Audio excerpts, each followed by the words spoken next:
This episode of the Upper 90 Club is brought to you, as always, by Supporter Supply Company.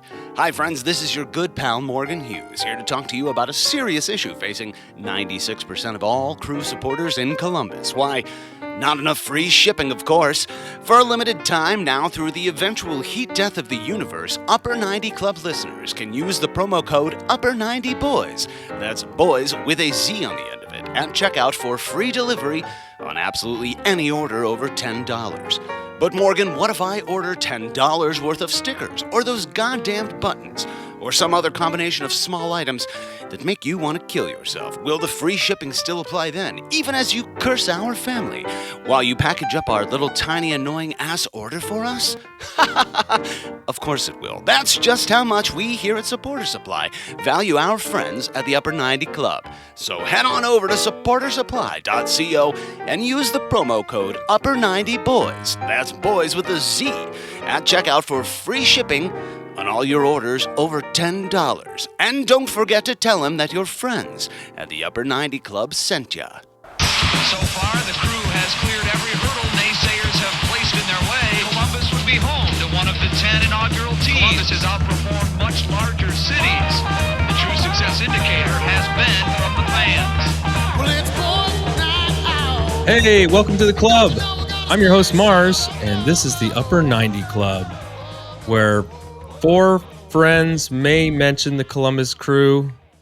With me in the club are Mort, Trey, and Hawes. No one took the opportunity to say, tip of the hat! thank you. There it is. Ben is, what did he say? Feverish. Low-grade fever. I will argue that normally you go down some kind of rabbit hole for about 2 minutes. So I thought I had more time to kind of sneak one in there. No. And you keep it short and right sweet. down to business. 2025. It's going to be very succinct. Yeah. These are going to be like These are going to be micro doses until the season starts. Ooh. So take those in my eye on my eyeballs, or Yeah. They fit right into your, just your balls. skin, in the skin box. oh yeah, okay. We're right back to that. Resident Goldmember Mort is here. I said feel right before we started how much he loves that comparison. I feel like the way he looks. How about that? Just less gold. Flaky. He's very limber, if I remember correctly. Yes. I'm not so much. That's an Austin Powers 3 Goldmember reference. 2008. He always does the references, doesn't he? Walter Matthau. Okay. Is this, I mean, you want to talk over me now? I'm giving you ample opportunity to interrupt me. Hey guys. So yeah, Ben is, he's sick. He went to Mexico and, let's just say that He pulled the crew. he didn't win the CONCACAF Champions final either. So we're going to continue our off-season coverage of the Columbus crew. Lots of topics to cover this week. We're going to talk about, first and foremost, everyone's favorite uncle. We're throwing him a retirement party. Theo Uncle is calling it quits.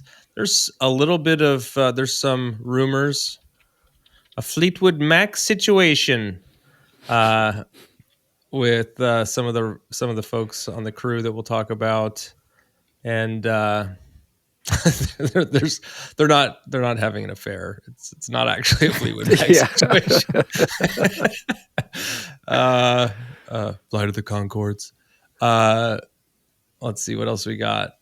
Oh, there's some USA call-ups that we'll talk about. Are you going to lower your voice every time we do a reference now? Huh? You going to lower it? You going to go down every time? Yeah. It's killing me. I was just watched something where there was a character doing that in the episode, or I think it was What We Do in the Shadows, where they were referencing the movie and year. Okay, I just looked it up. It's actually 2002. I was way off. Oh wow. Dumb and Dumber. Okay. We're also going to talk about the Nordeca board and some pricing stuff that came out. But first, Ted Uncle. We've talked about the man The legend. Yeah, I think most recently he reminded me of myself yelling at my children. I would say that he is the only ref that get cussed out by first name. Yeah. That everybody knows who he is. I wish we talked less about him. Yes. Yeah. I will, however, also argue that 2 last times he was at lower.com, he was awful, but it was mostly in our favor. So that's the only thing I can say. But the 5, 8, 10 times before that, not so much. I am genuinely shocked. He is only 46 years old. Whoa. 46. I like it when you say only 46. I love it. He looks a lot older than you. I take that as a huge compliment. I mean, to be retiring after 13 years in MLS at 46 years old. Okay. We're gonna have to listen to him on every TV coverage. You know that, right? They're gonna that put has him to in be a where he's studio. going. Yeah. It's like they're gonna put him and his wife together, and they're gonna have. She's like in charge of the VAR. Pro. Yeah. Oh, okay. They're probably gonna start a podcast like some losers. You know, Or maybe it's not VAR, but it's like They haven't already? send it to the ref I don't know. for their analysis. Well, what would it be called? Like Uncle and Uncle. just say uncle. Dos tios. Say uncle. It would be say uncle. Say Uncle. Yeah. Yeah. That's what it would be. Yeah. All right. Do you guys have? Oh my lord! Yeah, So someone has better just than him. Put up a picture of Ted Uncle. we got the same hair though. I would say that. Yeah. I mean, he has more, but less at the same it's time. more like Ted Grandpa to me. Yeah. How is? Does that man look 46? Well, some This of them. one gets me. Okay, so That's you, only guys have you get old when you take a lot of abuse. do you have a favorite uncle story? Haas, you have like 100 siblings who all have kids. I don't have a favorite uncle story that I can think of off the top of my head like that. No. Do you have a favorite story from being an uncle? That's what I off the That's top of what my I head. said. He tried is? to the other uncle stories. He tried to suppress. It's like years of therapy. I do have here. a lot of uncles. I actually have a soccer related uncle story. So I'm gonna Please. hijack. Regale us. So and since we're talking about Ted Uncle and refereeing, was when I was playing in Norway. I was probably 16, 17. I just made it into the men's team. And my uncle was playing like the 13 over league or something like that. And we said, we don't have a referee. We need a ref. Can you ref our game? And I showed up and I reffed this game. I got verbally abused by him and all of his friends because I called like a penalty against them or something. And then afterwards he complained to me. Just like the next 2 Christmases, they've always brought up how horrible of a ref I was. And that's the only game I have ever reffed. I never went back to refereeing ever again after that. So that's my uncle's story. Uncle Diedrich, if you're listening. Yeah. You son of a bitch. You son of a- Mort's nephew. What about you, Trey? I was at my cousin's graduation party one time, and my uncle asked me for drugs. That's probably about asked if I knew where to get some, some of the nose candy, and I was like, no, I don't. Jeez, man. Thanks for thinking Like a about me. Fun family event. I thought that's where the story Well, was it would starting. have been if I had some, but it's not my cup of tea. Okay. Yeah, no, that's the best uncle story I have. Any Uncle Cracker stories? Oh, my Lord. No. Hearing none. Let's roll it along. I think that he will not be missed. I did get a kick out of him yelling at Cucho. I think the quote that I had the same day was, "Stop talking now, and if possible, forever." And that was the kind of vibe that he gave while he was officiating. It's his show. Also, he would like look at the VAR and then he'd look at it, and he'd look at it, and then he'd come back out, and then he'd turn around. Remember, he turned around and went back. Turned around and went back. Like he had to get one more look at it. That was so good. Okay. So, all right. What else we got? There's some rumors of player movement. We saw that Hinestroza not picked up by Atletico Nacional was 2.8. Yeah, we were talking about million. this, I think, in like 2 episodes ago or 3, that he was probably going to be picked up, which I guess was that where he was on loan? No. Yeah, and he's on loan there through this upcoming summer, I believe. Upcoming summer, so they I guess the crew can bring him back whenever, since they didn't pick him up. Okay. So that means do you think they will?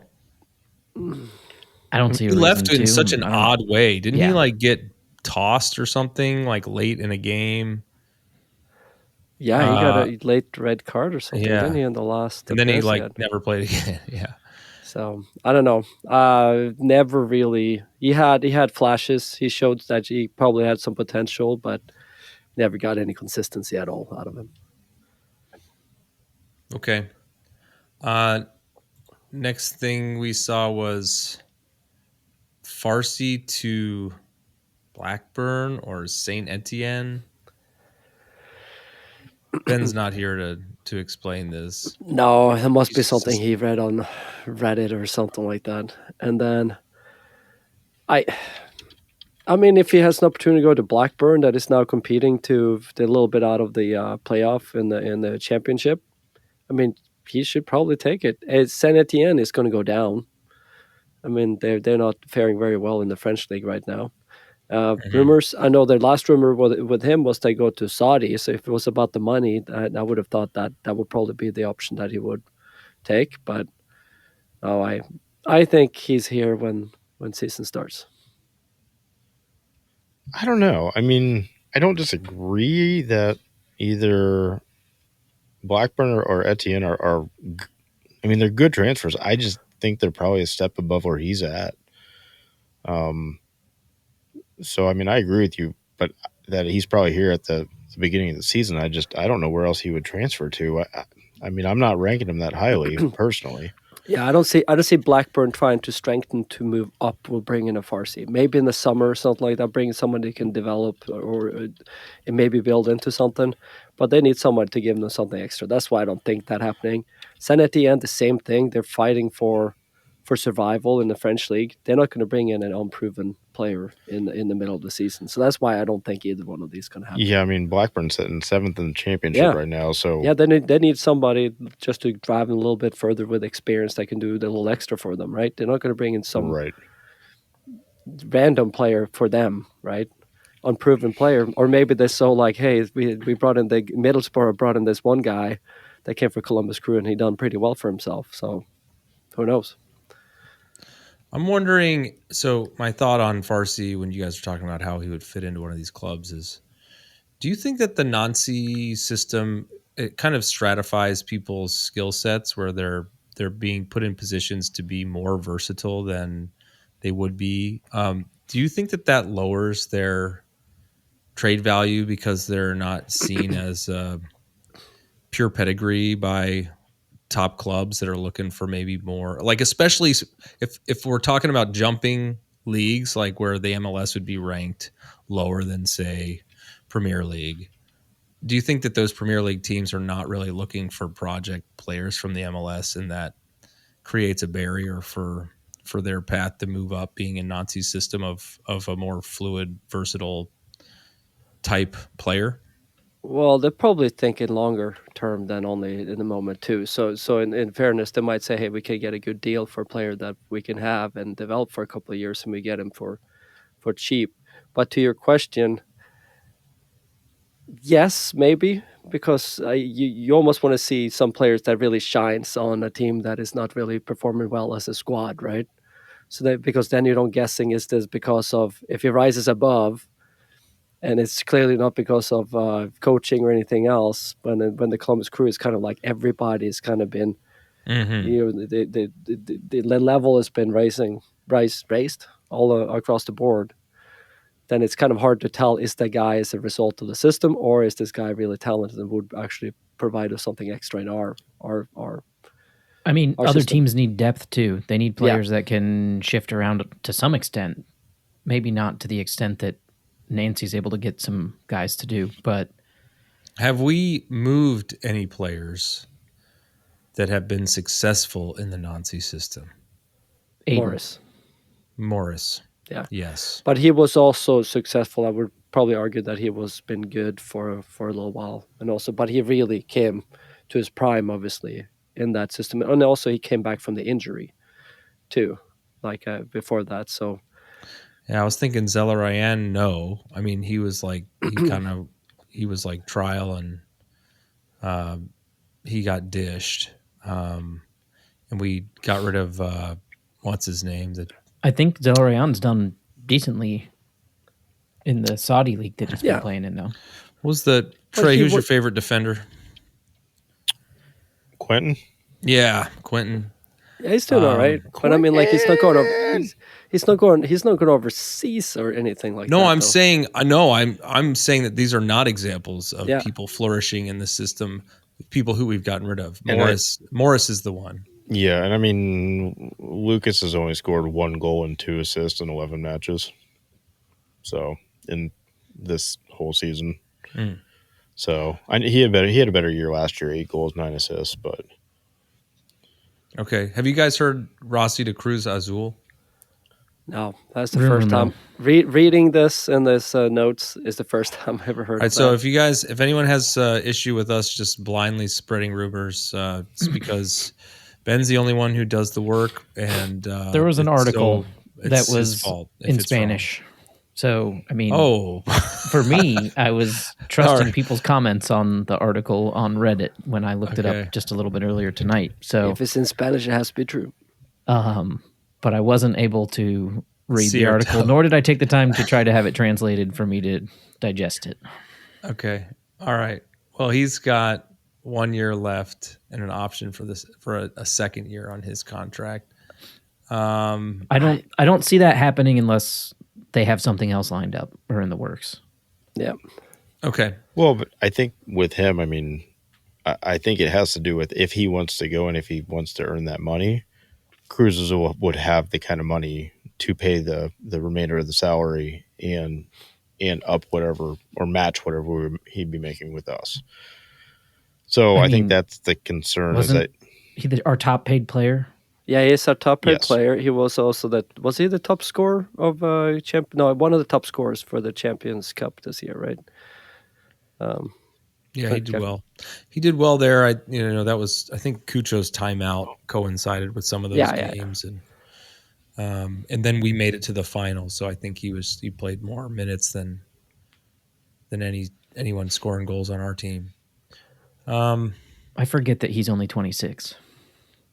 He feels older than 26. Yeah, he does. He has that computer engineer kind of look going on. NPC from his time spent in LA. Okay, and then you guys. Oh, we wanted to talk about rumors. More rumors. The away kit, is that next? No, we were scouting it. Apparently, the crew have been scouting a Boca Juniors striker, Miguel Merentiel. Pronunciations brought to you by the idiots of Upper 90 Club. I'm probably putting a pronunciation there. Yeah. And then it seems like he's 28 from Uruguay.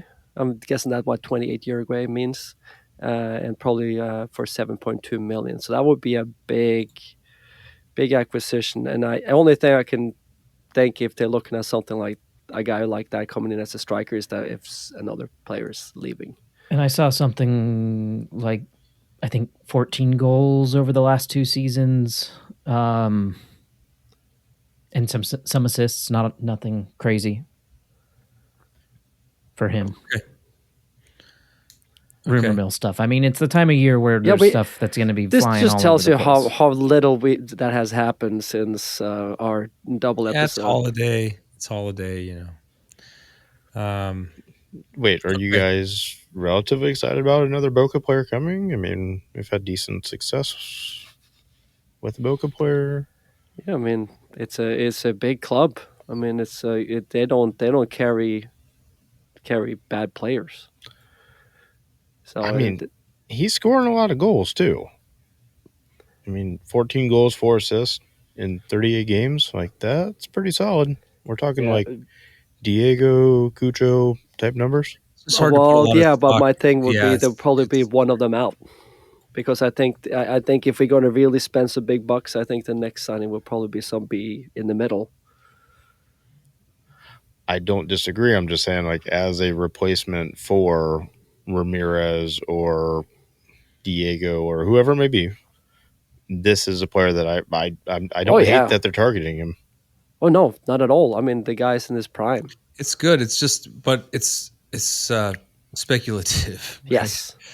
So we're sharing what I've heard somebody saw somebody talking to Holland at the airport, and the guy was wearing a Crew jersey, so I think he might be coming here. And add Paul Pogba to the list. Yeah, Paul Pogba. Yeah, that's true. I do not want Paul Pogba. No, I don't know. I don't. And No. yeah, probably because we are United fans. We are. Now is it time to talk about the away kit, and that we don't know anything about it? Yeah, well, we don't know about it. Well, it's probably gonna be black, right? Ish. Blackish. yeah, because it's the away kit. Yeah, but it could also be a white with a urine stain down the middle.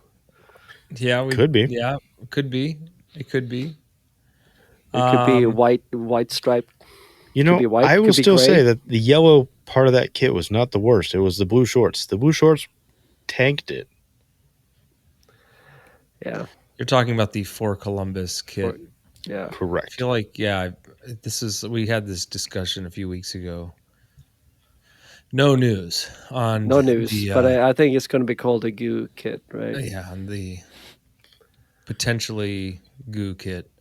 All right, what, Trey, go ahead. Is UV reactive just black light? Is that what it is? It would be sun. No. I know what UV is, but if it's reactive, like it's not reactive in the sun, it's reactive like in the dark, correct? Yeah, so that's weird. So maybe they're going to put something in the stadium that has like the black lights. That'd be embarrassing for some people. I'm hoping they do, because could you imagine like the crime scene it would look like if they turn the lights off and it's just like a bunch of stains running around the whole field? I could go there. Is there not ultraviolet light in sunlight? I mean, it is, right? But that usually charges it up, and then you turn the black lights on, and we'll put pacifiers in. But no, you guys are stupid. It reacts to the UV. Yes, thank you. That's what I've been saying. Trey just wants to talk about and Pink Floyd posters. Yeah. My point is that it's not visible because of all the other light and the colors that are available in daylight. That's why it's in the black light. You have taken off all the other. We're not talking about seeing the light. We're talking about seeing the change in the print from the light. Yes, that's my point. All right. Fun fact: when you put me under a black light, you can see I have like a fake tooth in the front, and it's really weird. So I hope the kid's like that. Okay. Thank you for saving that one. Did your uncle give you that one too? All right. Nope. Baseball. Fifth grade. Let's talk about to the face. I'm just gonna keep this yellow card handy. Okay. All right. Let's move. Hold on. I need to make a note. There's got to be a cut in there somewhere. Good old. Look for a cut. Just find a way to cut. Okay. Let's talk about the call-ups. There were 3: Schulte, Max, Arfston, and Duwan Jones. What do you guys think? I'm surprised Max is called up as a defender. outside wingback. Yep. So there's the kind of reverse of what was being talked about earlier with potential effects of trading. I mean, it opens up the options for a national team if you can slot in a few different positions. Yeah, I mentioned it a couple of weeks ago that that was one of the players. I was actually one of my predictions for next year. I think was a call up for Max Arston. I want to say that. No way to know. Don't go back and check it. Didn't we used to have a segment called "More's Always Right"? We did. Well, it still is in play every We had to episode. discontinue that. So, but no, there was shout out from other pods where they said that there was about time for him to maybe get a chance because they think his ceiling is really high. I thought you were going to say shout out that you were always right. Yeah. Shout out to me for calling this. No, but I think his ceiling is high. I think this is a great. It doesn't mean that he's going to be a part of U.S. soccer for the next couple of years. Probably not. But the fact that he gets the exposure and it doesn't hurt us. I mean, it doesn't hurt us with him getting the extra confidence. And the only way it could hurt us is the fact that he gets maybe more attractive to somebody to come pick him up. Because I don't know, that's pretty tough. Have you seen that, man? Yeah, he's not hair. he's not a very paid player, right? So I was talking about his attractiveness getting better. Yes, I'm aware of what you were talking about. We got that. Pretty apparent. So it shows the caps / goals with each player underneath. Sidetrack question. Is a cap when you actually play or just getting called up? No, when you play. When you play. That's what I thought.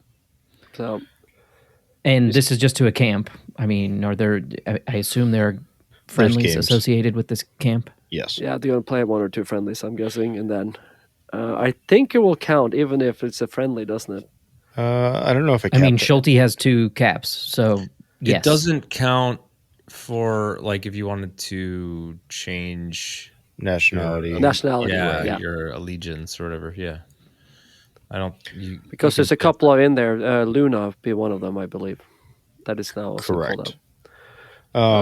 So taking this from a crew perspective, I like it. I mean, I think it does nothing but boost his trade value, and it's good to see him playing on a higher level, especially with Pochettino, and I think that's good. From a national team perspective, I'm not sure I love it. If Max Arston is the type of player that's going to be called up into this team, and like that's where we're at with our wingback scenario, but I don't think that's the case. I think this is more of a January camp thing. Yeah, it's a cupcake camp. Yeah, that's what we call camp it. Cupcake. Camp cupcake. So I think overall this is a very good thing for Max, and from a crew perspective, a value perspective of the player, this is nothing but positive. So, yeah, it kind of looks like a little bit if you try to do an MLS All-Star team and took out all the foreign players. This is what you're left with, in a way. It's not very exciting, is it? Yeah, it's no. There's a couple of decent players in here. Tolkien, which probably will leave MLS here in not too long. Yeah, which is probably one of the names that pops out. Jalen Neal, Tolkien. Well, and Neal just got traded to Montreal, right? He was with the LAFC or the Galaxy, one of the two. I can't remember which. Yeah. Yeah, I mean, it'll be interesting to see which of these players, because it is. This is the perfect description of this team, Mort. God, Mort is always right. MLS All-Stars without the foreign players. It's like the perfect. One of the forwards is Indiana Vasilev from St. Louis. Yeah. Yeah. Indiana's a great name. Kramaski. I wouldn't know this without being on Reddit earlier, but apparently Amika Anelli grew up in Dublin, Ohio, and was a Crew Academy product that's now with Real Salt Lake. Only know that from scrolling Reddit earlier, and I don't have it in front of me to give someone credit. But not good for our player. Obviously, Patrick Schulte is not a surprise at all. The one. There's one. Jones. I can't say it. Dujo. Dujo. But Schulte's going to get any play, do you? With Freeze, Calendar, and Stefan in there? Well, he's right there with him. He's been playing. And Freeze doesn't have any caps. Calendar has no caps. They were available before and they weren't taken. So he was before them in that. I think Zach Steffen is pulled in again is interesting because his season was not great. He had some small things here and there, but even in the playoff, he scored a penalty kick. He ended pretty much the season with being like way out on the left side and somebody scoring on him, right? Yeah. Oh, that was terrible. Yeah. So I don't know. It's probably to have a little bit more senior experience in the squad in there. That's probably why the Walker Zimmerman is in there too. I don't see him being really much a future of the team anymore. So there's some senior guys just to keep the camp kind of together in a way. Yeah. But no, this is not very exciting from a U.S. perspective, like you said, Trey, and it's good for our players to get the exposure. I think that's all there is to it. Okay. All right, let's take a break here. When we come back, we'll talk about the Nordecka board and some new pricing info. We'll be right back. Hello, Adam Hernandez here, fellow crew fan and Columbus-based artist, muralist, and designer. When I'm not making art, I'm looking at art. And when I'm looking at art, I want it to come to life. That's why I made my new augmented reality prints. What's an augmented reality print, you may ask? Well, I make my really cool psychedelic art come to life in the palm of your hand. Check out my website, ahernandezart.com or at ahernandezart to learn more. They're really rad. ahernandezart. Okay, we're back. We're back. This is, I think we need some of Ben's chaos. I feel like it's kind of quiet in here, don't you think? Yeah. We should invite like kids in here or something. I think they would bring the same energy as Ben. Let's kick off 2025 Run Club here. Just a quick update. I mentioned last week I have a 1,000-mile resolution this year. It's probably, I don't know. We'll see if I can't decide if that's a good goal or if I'm just going to like blow through it. Because I think if you run pretty frequently, I don't think it's that hard to get to 20 miles a week, but we'll see. Good luck. I have started. Also, I listened to the book 80-20 Runner in the last week. If anyone's familiar with that, sounds like a business book, but yeah. It's just a lot of research on running and like race training and the emphasis and importance of not training at too high an intensity, which Mort, I've heard you say, and many studies have shown that recreational runners they're running too fast, or running too fast too often, right? Like running fast is an important part of your training regimen, but 80-20, 80% of your runs being easy, this like kind of slow, able to have a conversation kind of rate is important to allow you to put up the number of miles you need to comfortably run the race at a high pace. So anyway, so that gave me some inspiration. And I have run the last couple of days. Top performers in the Run Club last week. Chase Moore. I don't know that name. New recruit. Just recruited him. Who did? I did. You did? Oh, nice. You know this person? Daly's cousin. Okay. So I was hanging out with him up in Cleveland, and Strava came up. Running came up. He's a trail runner. He's chasing a lot. He put up 66.6 miles last week. Good Lord. Number of the beast. No, good Lord. Yeah, exactly. No, I'm praising. And a ton of elevation gain. So welcome to the club, Chase. Is he running in Northern Ohio? Yeah. Yeah. I'm assuming there's lots of snow and running This is last week. 66.66. Last week. But I just there was assume there's always snow up there earlier than here, I think. So good job, Chase. Good on you, Chase. Keep chasing. Greg hit 45. President Stacy at 42. Okay, so hold on. I want to try something different. So, because all this time I've been listening to my 80-20 is that distance is not necessarily the only metric worth evaluating. Raymond Flordeca Carr, and he put up 9 hours last week. Congratulations, Flordeca Carr. Also, happy birthday. Let's give him another shout out as well, because I saw an Instagram post from him where he ran, and I'm looking this up for accuracy, but I think it was 25 5Ks last year. Yeah, and he reached the 2,000 mile mark, right? Or was it 1,000 think it was 1,000. 1,000 mile mark. But he did it like he apologize. stepped it up and put up like 45 miles in the last week of the year. Wow. So it was 12 5Ks, 100 miles of biking in a month, 500 miles of rowing, and over 1,000 miles of running and walking. He also was the only fan at the Crew 2 victory over Miami 2.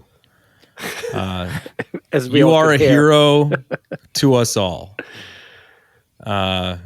So yeah, congrats. Put up the miles, put up the time, everyone. That's the message I want to deliver.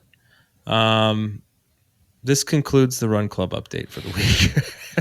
I was going to add one thing though. Go ahead.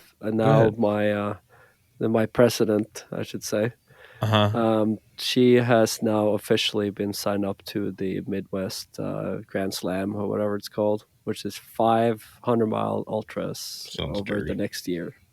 Wow. So I think it's from like April through September. So we're going to go spend some summertime in Wisconsin this year. So that's going to be a new one. Just stop by on the way. That's one of the location I'd pinpoint. This is where I want to go. What, so Wisconsin?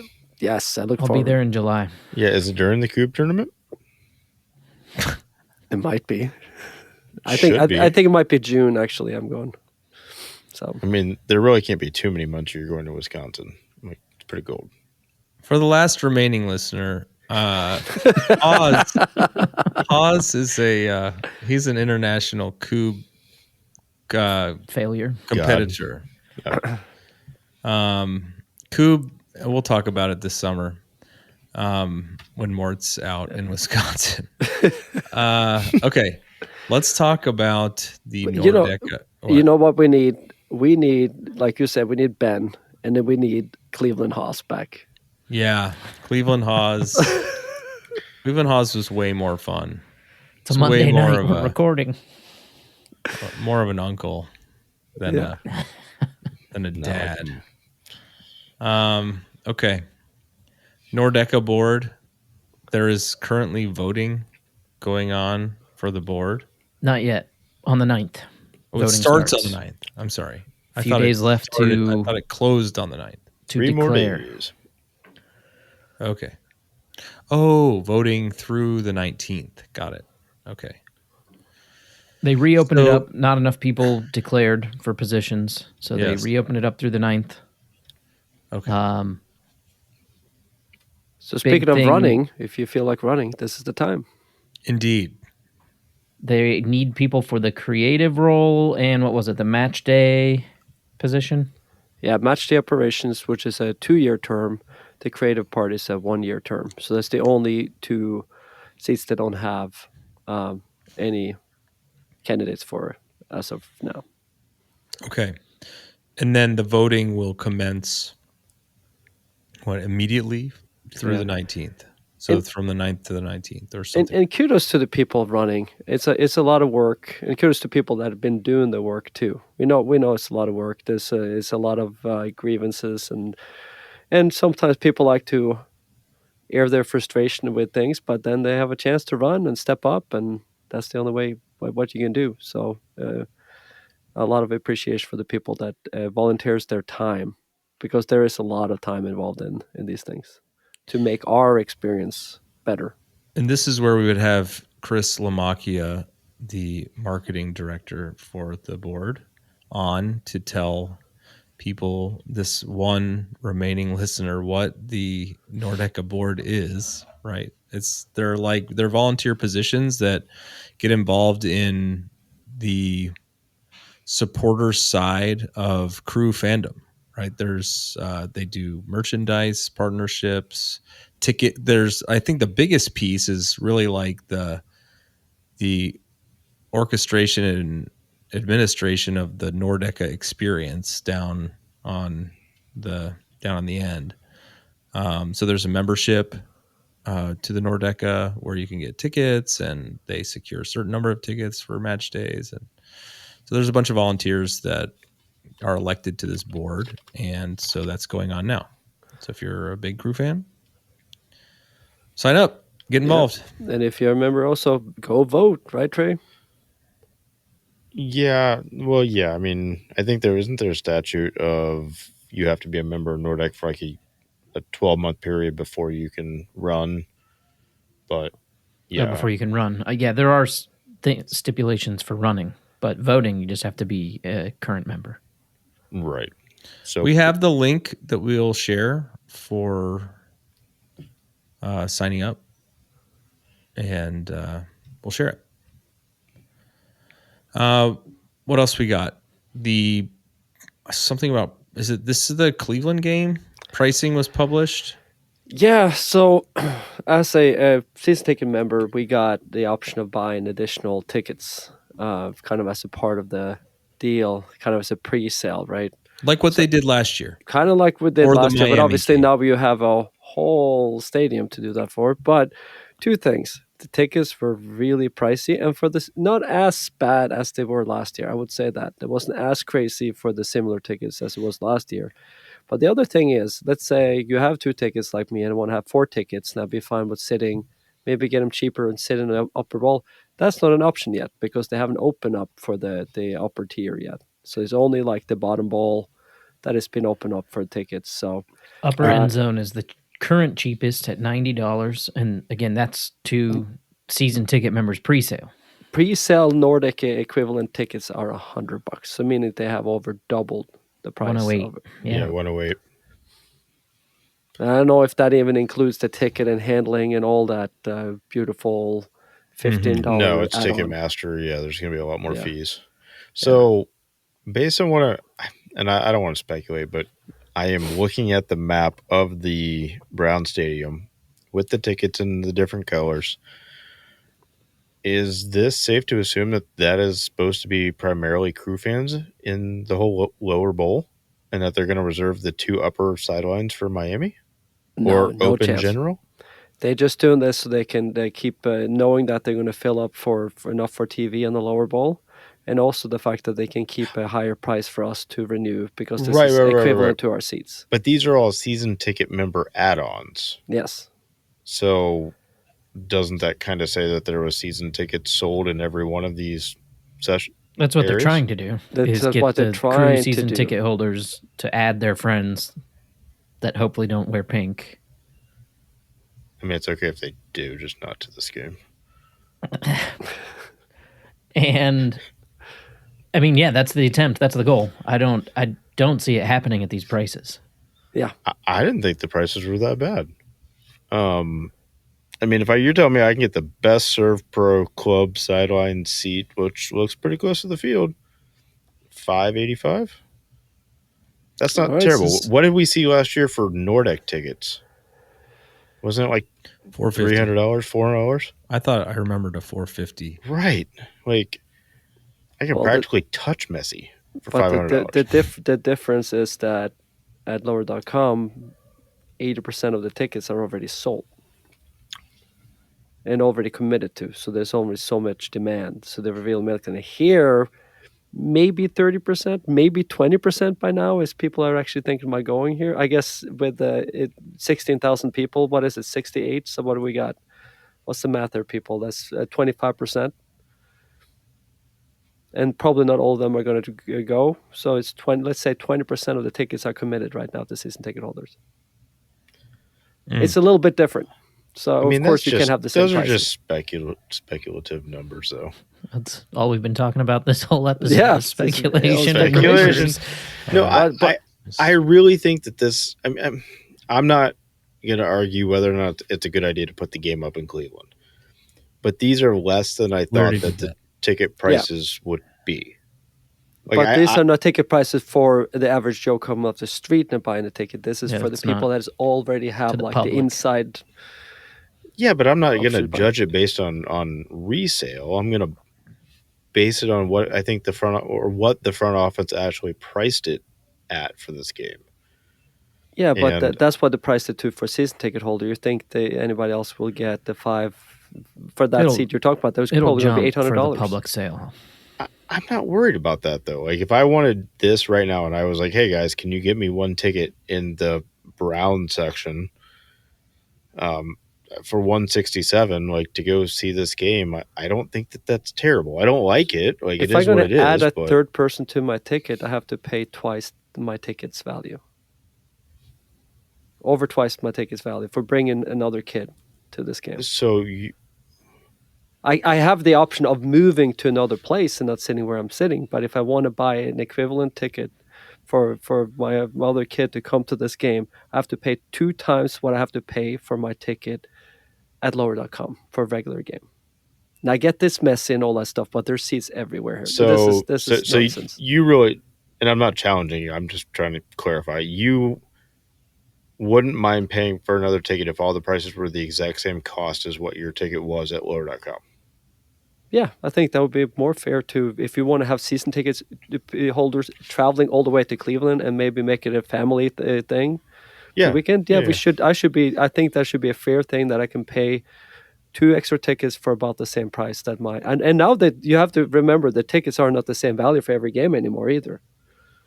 But you're treating them that way by dividing your season ticket amount by 24. Yeah, I mean, I'm paying one amount, but if you go, but you would admit that some games are more appealing, valuable. I'm not saying games. that. I'm saying some games you'd pay more to go to. I'm going to say that they have about 50,000. Trey wants to touch on Messi.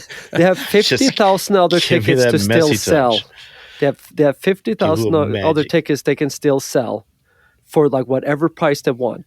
And they're having the season ticket holders traveling all the way to Cleveland, and we don't get like the same price ticket for an extra ticket in the equivalent seat.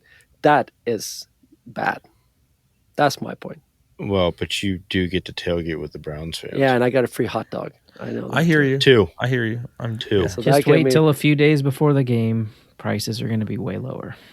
Well, that's what happened in the last game too. When it's snowing a few days before the game. You won't notice after those tailgates. Yeah, Haas is going to show up. Cleveland Haas. Ready to go. He's going to show up with a pre-cut steak. Pre-cut hair. Be ready to go. All right. Well, anything else you guys want to speculate about? I don't think Ben's really sick. Really sick. That's not a speculation. I just knew it was going to be a dud. I can only live through this once when I'm editing it.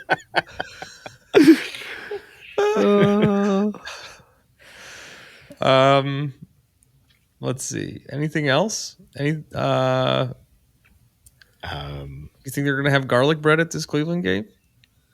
It's a big stadium. Probably more like pierogies. There's a lot of Polish people up there. All right. I don't think that was racist. It just didn't seem necessary. All right. Well, I think this concludes our New Year's best episode edition. ever. Best episode ever. They're already listening. We've been recording for so long. That God, make the season begin. Make the season begin. I'm ready. Maybe it's Hungarians. It's Hungarians. That's who's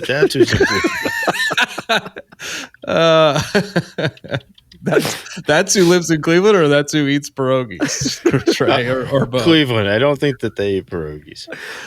All right, Pierogi Mountain. Anyone remember that place? Oh, it's still around. It is. Yeah. Wow. I'm shocked. Goulash. That's what Hungarians are known for. Oh man, we gotta go, crew. Goulash.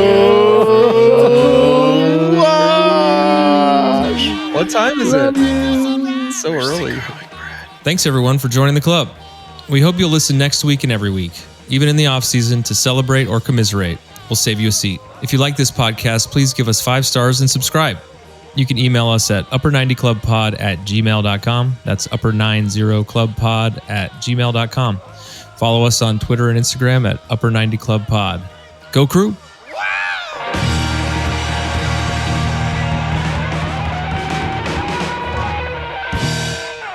I love gold. Oh yeah, don't do that.